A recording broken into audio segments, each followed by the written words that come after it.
غير محتلين، نحن مستأجرين، نحن دفعنا خلوات، نحن دفعنا رأس مال.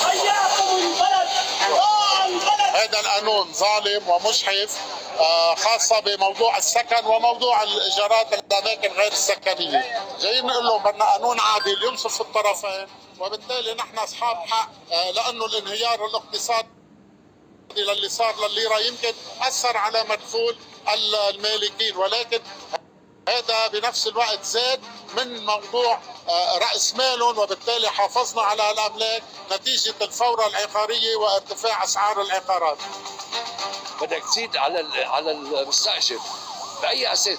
بأي فورمولا؟ كيف تعطيه سيناريوين تطلع أو 3 سنين وبتطلع، 3-4 سنين وبتطلع؟ شو بتطلع؟ ما أنت هيدا مؤسس وله اسم تجاري وحاطط مصاري، هاي المصاري كنت عايش برا، المصيار طلعناهم حطيناهم بالمحل، دفعنا خلود، بعد كذا، عملنا ديكور، عملنا كذا، وين شو طلعنا؟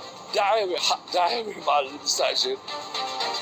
في عقد ال 11/67 ما في مده زمنيه ولا في هيكليه، كيف نحن ما كنا دفعنا 450 و500 الف دولار و300 الف دولار لو عارفين هيك. نحن شقى عمرنا، هيدا تعبنا، هذا العمود الدرع بين المالك والمستاجر، والا نحن ما كنا دفعناهم.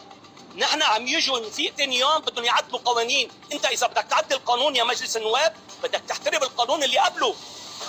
هيدا القانون اللي قبله قبضوا المالك القديم، اما المالك الجديد فاشترى بربع حقه، لو ما انا دافع له 3/4 هو ما قدر يشترى للمالك.